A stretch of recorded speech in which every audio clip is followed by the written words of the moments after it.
Salam sejahtera Malaysia, denyut nadi suara rakyat bergema di channel ini. Jangan lupa tekan butang subscribe, like dan share. Malaysia kita punya, cintai Malaysiaku, kita jaga kita.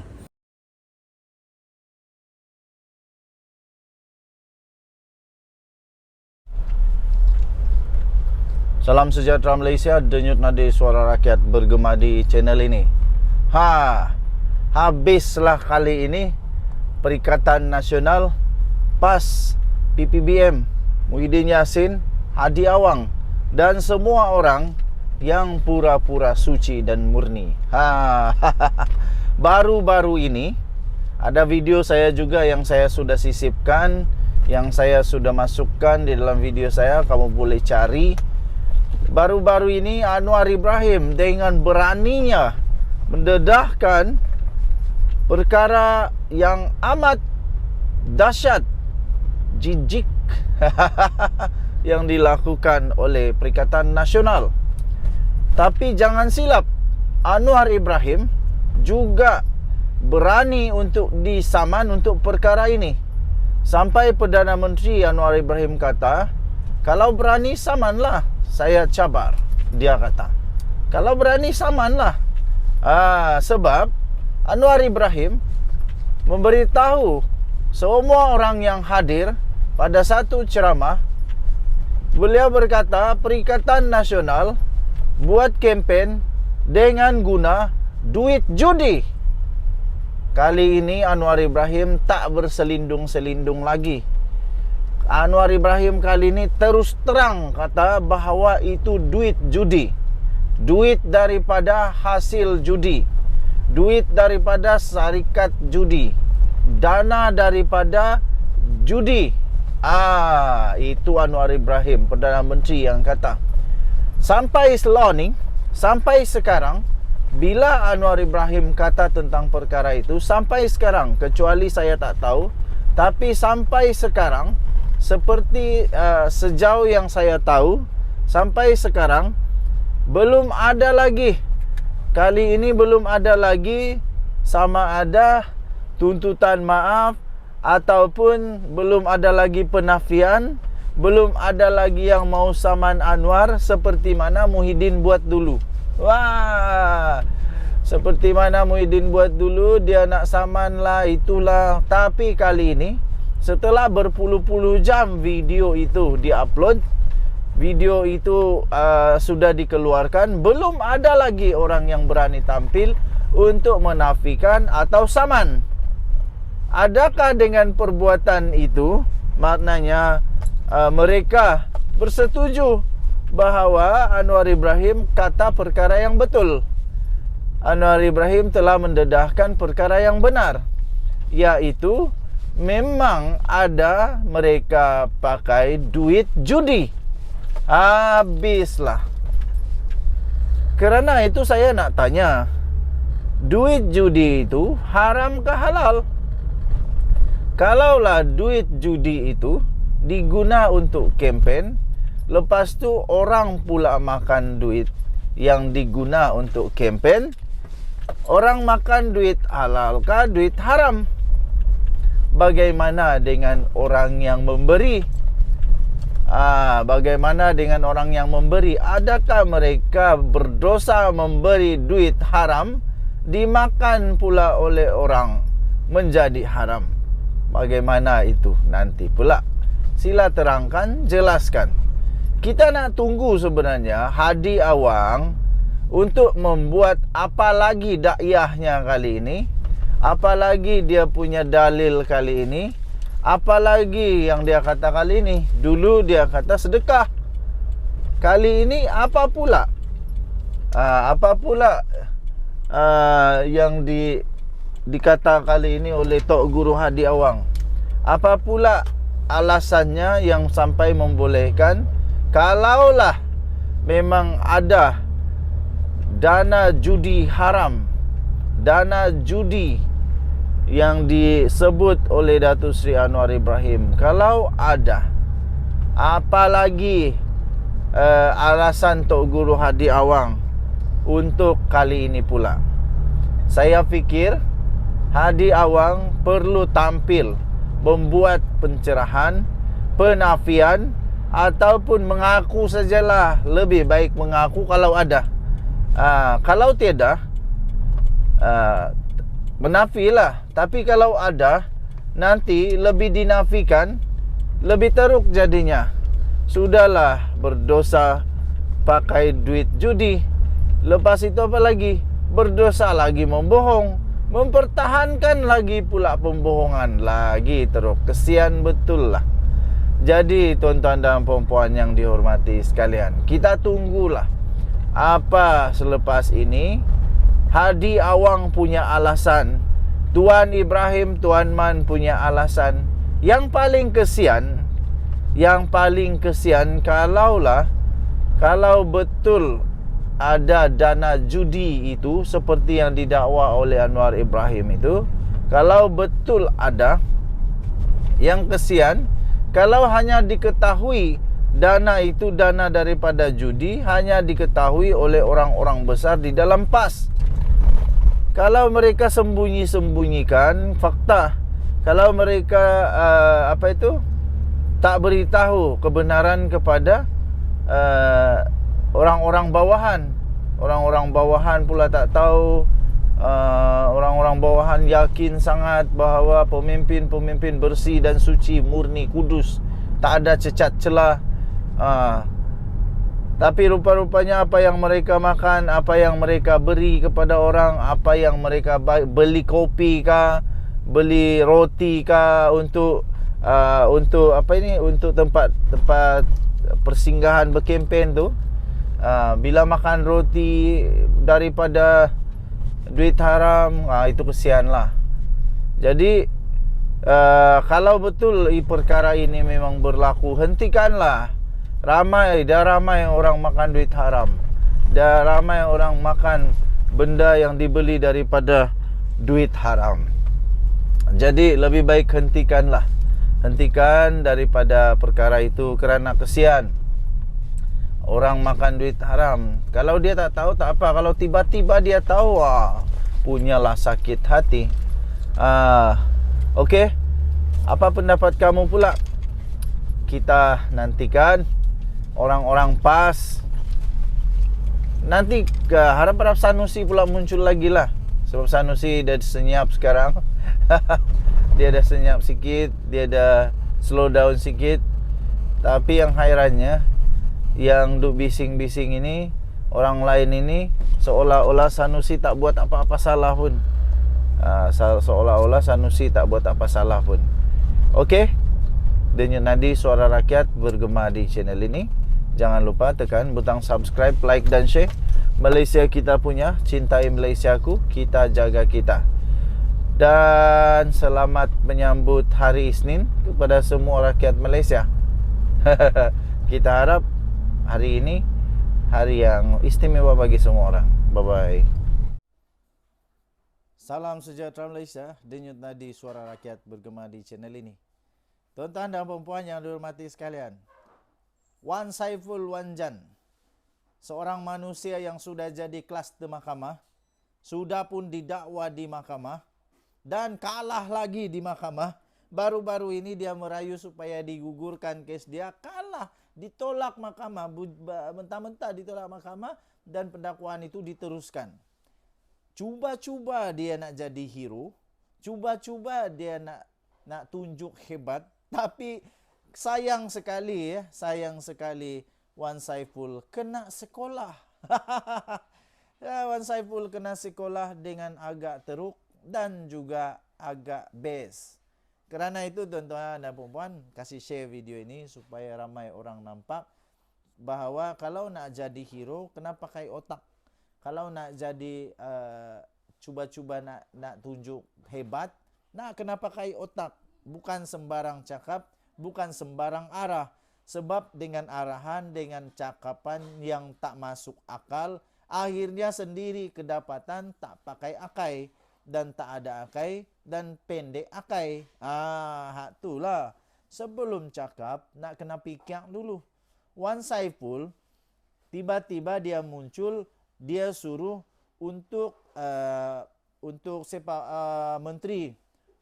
menteri Menteri Komunikasi dan Multimedia dan Digital untuk letak jawatan. Dia tiba-tiba suruh letak jawatan hanya kerana satu konsep kontroversi kumpulan The 1975. Malangnya dia tak pakai pikiak dia tak pakai akai dia bahawa benda tu di luar kawalan daripada menteri ni. Kalau menteri tahu awal-awal, memang of course lah manusia di dunia ini semua akan halang. Awat, Wan Saiful, hang tahu kah bila nak jadi kejadian tak elok, bila jadi, kalau hang tahu maknanya hang ni malaikat ataupun hang ni Tuhan. Tahu. Jadi Wan Saiful kena sekolah. Jika Wan Saiful didakwa rasuah, logikkah Menteri KDN letak jawatan? Aduh. Timbalan Menteri Komunikasi dan Digital, iaitu Teo Ni Ching, telah menolak desakan Ahli Parlimen Bersatu yang sekarang ini kluster mahkamah, Wan Saiful Wan Jan. Sudahlah kluster mahkamah, tak sedar diri, duk bising lagi. Lebih baik diam-diamlah. Nanti fokus dengan kluster mahkamah kamu tu. Fokus dengan kamu punya pendakwaan. Nanti duk sibuk dengan hal orang sendiri. Tak fikir pula. Desakan beliau supaya Fahmi Fadzil, iaitu Menteri Komunikasi dan Digital, supaya meletak jawatan. Berikutan kontroversi kumpulan The 1975. Tapi memang saya pun saya tak setujulah dengan apa yang kumpulan ni buat. Adakah kalau nak buat benda pelik-pelik, bukan dekat Malaysia. Malaysia negara berdaulat, ada undang-undang. Kita sudah ada undang-undang, hormati. Lepas ni padan muka The 1975, lepas ni gam lah terus. Tak payah suruh datang Malaysia lagi. Ramai lagi artis yang bagus-bagus yang pandai hormati negara Malaysia. Tapi untuk nak suruh kita punya Menteri Komunikasi letak jawatan hanya kerana ini, tak logik langsung. Apa kena mengena dengan dia? Ini bagi contoh. Teo berkata gesan sedemikian tidak logik. Saya bagi contoh. Cuba Wan Saiful jawab. Ini contoh daripada timbalan menteri ini. Dia kata, adakah Wan Saiful akan meminta Menteri Pengangkutan pula meletak jawatan jika ada yang melanggar had laju atau peraturan jalan raya? Ramai orang Malaysia yang kena saman kan? Ramai rakyat Malaysia yang kena saman kerana had laju. Lepas ramai juga pelancong-pelancong yang memandu tanpa ikut undang-undang Malaysia. Patutkah Menteri Pengangkutan letak jawatan? Patutkah? Ataupun, kita tanya Wan Saiful. Di negeri-negeri yang ditadbir oleh Kerajaan Perikatan Nasional, atau PAS, atau Bersatu, yang penting Perikatan Nasional lah. Kalau ada kesilapan daripada orang-orang, sanggupkah menteri-menteri di jajahan, di tempat pemerintahan Perikatan Nasional untuk letak jawatan? Sanggupkah menteri-menteri ini untuk letak jawatan? Itulah cakap pikir dulu. Nanti kena lubang hidung sendiri susah. Kan betul? Betul tak? Logik tak? Kalau dia minta begitu, adakah Wan Saiful dapat jawab itu? Kalau ada orang kena saman, melanggar had laju, undang-undang jalan raya, perlukah Menteri Pengangkutan letak jawatan? Perlukah Menteri Dalam Negeri meletak jawatan sekiranya ada orang awam mencuri atau disyaki rasuah, kemudian didakwa di mahkamah seperti yang berlaku kepada Wan Saiful? Ini lagi best lah. Ini lagi best contohnya. Wan Saiful sudah didakwa di mahkamah, kerana dia disyaki rasuah, penyelewengan, salah guna kuasa dan. Patutkah untuk Menteri Dalam Negeri letak jawatan? Cuba jawab. Kalau patut, ini salah Wan Saiful lah. Kalau patut Menteri Dalam Negeri letak jawatan kerana disyaki rasuah, ada orang yang disyaki rasuah. Kalau betul Menteri Dalam Negeri perlu letak jawatan, ini salah Wan Saiful lah. Sebab Wan Saiful lah yang menyebabkan dia letak jawatan. Sebab Wan Saiful sudah didakwa di mahkamah. Patutkah begitu? Tak patut kan? Jadi itulah, cuba-cuba nak jadi hero, kena sendiri. Dia merujuk, timbalan menteri itu merujuk kepada 2 pertuduhan kes rasuah Wan Saiful berhubung skandal Jana Wibawa. Ini sudah sah tahu, masuk mahkamah sudah. Pada hari Jumaat, kita tahu inilah kejadian yang terjadi di dalam konsert itu, tapi saya tak peduli yang itu. Yang penting kita gam kumpulan ini, jangan bagi datang Malaysia lagi. Okey. Jadi saya fikir Menteri Komunikasi dan Digital sudah pun belajar daripada kesilapan ini, dan selepas ini tak akan ada lagi the 1975 ini. Ini mencetuskan banyaklah. Tapi tindakan daripada menteri serta-merta harus dipuji. Iaitu FAMI telah mengarahkan pembatalan serta-merta festival itu. Manakala kumpulan berkenaan dilarang membuat persembahan lagi di Malaysia. Padan muka. Tahniah. Inilah yang kita mau. Bila sudah dapat kesan kesilapan di sana, perbaiki. Nama dia damage control. Wan Saiful, anda perlu tahu nama dia damage control lah. Nama dia damage control, dan keadaan-keadaan seperti itu manusia biasa tak dapat nak ramal ya. Jadi Wan Saiful Wanjan, benda-benda begitu tak boleh ramal. Kalau boleh ramal mungkin itu daripada Bersatu ataupun daripada PAS yang boleh ramal masa depan. Jadi selepas itu untuk mengelakkan daripada kena suruh letak jawatan kerana perkara-perkara yang tak boleh diramal, kerana perkara-perkara yang tak boleh dikawal, selepas ini menteri-menteri dalam PAS kena lebih belajar lagi untuk meramal masa depan lah. Begitu saja. Okey. Jadi apapun, tahniah diucapkan kepada Kerajaan Negara Malaysia yang bertindak cepat untuk tidak lagi membenarkan, menghentikan serta-merta festival ini. Dan sekali lagi kepada semua ahli politik, kalau nak bersuara pakai otak dulu. Jangan terus-terus hentam saja, nanti sendiri terkena. Kan dah kena sekolah. Kita jumpa lagi. Bye-bye. Salam sejahtera Malaysia, denyut nadi suara rakyat bergema di channel ini. Tuan-tuan dan puan-puan yang dihormati sekalian, nampaknya Tun Mahathir semakin terdesak pada usia dia yang semakin menemui Tuhan Yang Esa. Mahathir semakin mengada-ngada, semakin tiba-tiba menjadi-jadi. Tiba-tiba Mahathir seolah-olah dah tak ada harapan lagi, sampai sanggup buat apa saja, termasuklah dia tak rasa malu lagi lah. Tak rasa malu lagi sampai Mahathir sanggup untuk membelakangkan prinsipnya. Dulu dilaung-laungkannya itu ini. Sekarang dah apa jadi? Terpaksa jilat ludah sendiri. Terpaksa ludah ke langit kena muka sendiri. Terpaksa muntah kat lantai jilat sendiri.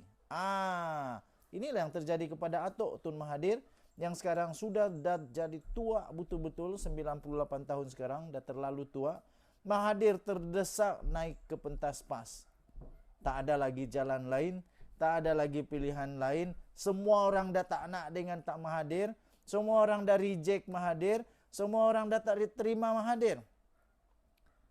Dia pergi sini tak kena terima. Dia pergi sana tak kena terima. Pergi sana tak kena layan. Pergi belakang, depan, belakang, atas, semua dia tak kena layan. Last, satu saja parti yang boleh layan dia, ialah Perikatan Nasional. Dan satu-satunya yang bagi dia peluang untuk berucap, PAS. Sekarang ini, tiba-tiba berkongsi pentas dengan Mahathir. Yang dulunya digelar Maha Firaun. Yang dulunya digelar sebagai manusia yang kejam, zalim dan sebagainya. Tapi sekarang, dua-dua terdesak. PAS pun agaknya terdesak. Entahlah apa PAS yang boleh dapat dengan Mahathir. Adakah Mahathir ini boleh membantu dari segi dana kah? Dari segi bantuan suara kah? Tapi kalau nak cakap pengaruh, saya fikir Mahathir dah tak ada pengaruh. Buktinya, Mahathir ditolak biji-biji, bulat-bulat, mentah-mentah ketika PRU yang lalu. Sebab itu, saya setuju apa yang dikatakan oleh Anwar. Iaitu Mahathir sangat-sangat terdesak sehingga sanggup naik ke pentas PAS. Musuh ketat Mahathir dulu. Kehadiran Dr. Mahathir berkongsi PAS pada pentas yang sama dengan pemimpin PAS menunjukkan dia terdesak, kata Perdana Menteri Anwar Ibrahim. Saya pikir bukan bukan Mahathir saja yang terdesak, PAS pun terdesak. Perikatan Nasional pun terdesak. Bersatu pun mungkin terdesak. Mungkin terdesak. Kerana apa? Bersatu, seperti yang kita tahu, mereka ini terdesak kerana mungkin tak ada duit, mungkin saja. Kerana akaun mereka ada kena sita. Nak pakai uang apa untuk buat kempen? Satu-satunya cara mungkin minta bantuan dengan NATO lah. Itu pun kalau Mahathir ada duit. Jadi, saya pun cuba untuk hadam kenapa Mahathir sanggup naik ke pentas PAS dan kenapa PAS sanggup berkongsi pentas dengan Mahathir nih. Rupa-rupanya satu saja yang kita boleh pikir, kedua-duanya terdesak lah. Menurutnya bekas Perdana Menteri itu ketika berkuasa sangat kejam terhadap PAS dan penyokongnya. Itulah yang didakwa oleh PAS. Mereka kata Mahathir ini kejam, zalim dan sebagainya. Tapi sekarang mana? Ada mana suaranya? Kedua-duanya sanggup membelakangkan prinsip, sanggup untuk berpatah arang, sanggup untuk menjilat ludah sendiri semata-mata kerana terdesak. Beliau adalah kumpulan terdesak dan tiada ruang lain untuk dia diheret, katanya. Kalau Rafizi dia kata itu perkumpulan geng emosi. Lucu jugalah bila Rafizi kata itu geng emosi. Tun Dr. Mahathir orang yang paling kejam terhadap PAS, kata Anwar. Sekolah agama rakyat, mangsa memali namun kini didukung, disokong. Itu kata Anwar seperti dipetik oleh berita harian pada satu sidang akbar di Gua Musang pada hari ini. Pengerusi Pakatan Harapan itu mengulas kehadiran Dr. Mahathir pada satu ceramah PAS pada Jumaat lalu di Kelantan. Untuk rekod, tragedi Mamali merujuk kepada perselisihan di antara penyokong PAS dan pendakwa Ibrahim Mahmud atau dikenali sebagai Ibrahim Libya dengan pihak polis di Baling Kedah. Pertempuran antara mereka menyebabkan 14 orang awam termasuklah Ibrahim Libya dan 4 anggota polis terbunuh. Dr. Mahathir ialah Perdana Menteri pada ketika itu. Pada masa itu, PAS mempersalahkan Mahathir berhubung apa yang berlaku. Manakala bekas Perdana Menteri itu pula mendakwa, ia sebenarnya adalah kesalahan Hadi Awang yang didakwa telah meniupkan angin untuk keganasan melalui amanat Hadi pada tahun 1981. Sekarang ni dah lupalah. Lupakanlah semua itu. Entah apa pula selepas ini tiba-tiba Mahathir pula jadi malaikat, Hadi pun jadi malaikat kah? Itulah yang mungkin akan terjadi, kita tengoklah nanti macam mana. Tapi yang pasti dulunya mereka memang tak bengam lah. Yang satu salahkan ini, yang satu salahkan, yang satu kejam, yang satu menjadi mangsa, macam-macam lah. PAS mendakwa operasi Angkara dilancarkan pihak keselamatan ketika itu bermotifkan politik untuk membentung pengaruh Ibrahim yang luas dalam pengikut PAS. Anggota PAS yang terkorban dianggap syahid oleh PAS. Pada Jumaat lalu, Dr. Mahathir memberitahu ribuan orang yang berhimpun di Stadium Sultan Mahmud keempat di Kota Baru bahawa Perikatan Nasional bakal menyapu bersih kemenangan PRN di semua 6 negeri termasuk 3 negeri di bawah penguasaan PH pada ketika ini. Saya pernah dengar bahasa ini, saya pernah dengar kenyataan ini dari Mahathir. Mau dekat-dekat pilihan raya umum yang lalu, dia cukup yakin juga. Las-las, semua kalah dengan amat memalukan. Semua calon daripada pejuang langsung tak dapat balik deposit. Maknanya kalah dengan amat teruk sekali. Jadi kali ini kita tengoklah adakah Mahathir punya impian ini jadi kenyataan ataupun sekali lagi impiannya hanya tinggal impian. Yang saya nak tanya saja, adakah Mahathir dengan ucapannya itu boleh menyebabkan Perikatan Nasional menang? Ataupun ini akan menyebabkan Perikatan Nasional lebih kalah teruk? Bagaimanapun Anwar mendakwa sokongan Mahathir kepada PN tidak akan menjejaskan peluang PH dan BN dalam pilihan raya negeri. Katanya tidak mengalah, itu hak dia. Namun ia tidak menjejaskan sokongan kepada kami, katanya lagi. Sementara itu, naib Presiden PAS pula iaitu Muhammad Amar Abdullah, gambar yang tu ada gambar dia, membayangkan parti itu sudah memaafkan kesilapan lampau Dr. Mahathir. Baguslah saling memaafkan. Itu sangat-sangat bagus dan terpuji. Katanya, saya harap dengan kemasukan Tun Mahathir bersama kita, PN, dapat membersihkan kesilapan-kesilapan yang telah dilakukan sebelum ini. Katanya lapor daripada Sinar Harian. Muhammad Amar juga dipetik, berkata dalam sejarah Islam pun semua orang yang masuk Islam sebelum itu pernah mempunyai banyak masalah dengan Islam. Contohnya melawan Nabi Muhammad SAW. Namun, selepas pembukaan kota Makkah, Abu Sufyan, Khalid Al-Walid dan Wahsy telah masuk meluk Islam. Kalau kita tengok, katanya, Wahsy bunuh bapa saudara Nabi Hamzah, Abu Muttalib.